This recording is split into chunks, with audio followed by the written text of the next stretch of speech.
Ang axolotl ay isa sa pinakakakaibang nilalang sa mundo. Nabubuhay siya sa madidilim na kanal ng Mexico City, kung saan nakabitin ang ugat ng puno sa tubig. Nanginginig ang madilim na ibabaw sa hininga ng lumang lumot. Parang galing sa ibang planeta ang hayop na ito. Nagpasya lang itong manatili, payapa at makahulugan ang tingin niya. Para bang mas marami siyang alam kaysa sa nilalang ng kanal. Kung mawalan siya ng paa, buntot, o kahit bahagi ng puso, lahat ay muling tumutubo. Hindi nag-iiwan ng bakas ang mga sugat at ganap na gumagaling ang mga tisyo. Sa mga lab, ang axolotl ay naging modelo para sa pag-aaral ng pagbabagong buhay. Kaya nitong lumikha ng mga bagong organo mula sa sarili. Hindi pa rin alam ng mga siyentista ang hangganan ng kakayahang ito. Ang mukha niya ay parang maskara. May walang hanggang ngiti at hindi kumukurap na mata. Sa gilid, may balahibong hasang. Gumagalaw ito sa tubig parang pakpak ng ibon. Hindi siya kumukurap, mukhang binabantayan niya ang lahat ng lumalapit.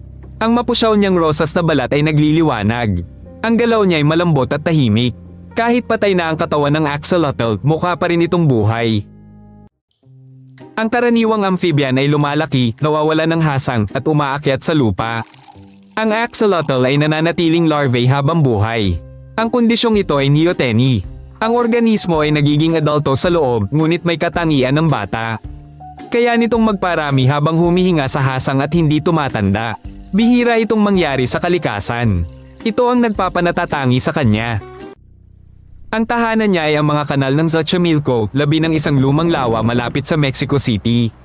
Malamig ang tubig dito at makapal ang putik. Nagtatago siya rito sa araw at nanghuhuli sa gabi. Dati, punong-puno ng buhay ang mga tubig na ito. Kakaunti na lang ngayon ang natira.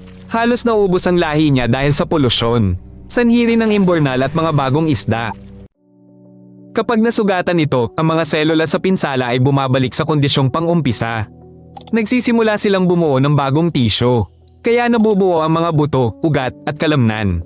Parang may nagpindot ng restart na pindutan. Sa tao, ang paggaling ay humihinto sa peklat. Ngunit sa axolotl, ito ay sa ganap na pagpapanumbalik. Ayon sa alamat ng Aztec, si Diyos Axolotl ay naging axolotl. Ginawa niya ito upang takasan ang kamatayan at nagtago sa mga kanal. Kaya naging simbolo ito ng katusuhan at immortalidad. Para sa mga sinaunang tao, ang axolotl ay paalala. Maging ang mga Diyos ay naghahanap ng kaligtasan. Ngayon, simbolo ito ng Mexico. Isa rin ito sa mga pinakakilalang nilalang doon. Minsan sa lab, biglang nagiging mature ang axolotl. Nawawala ang hasang nito, umiitim at umaahon sa lupa. Tinatawag itong aksidenteng metamorphosis ng mga siyentipiko. Naaalala ng katawan nito kung ano dapat ito milyong taon na ang nakalipas. Ngunit ang formang ito ay hindi nagtatagal.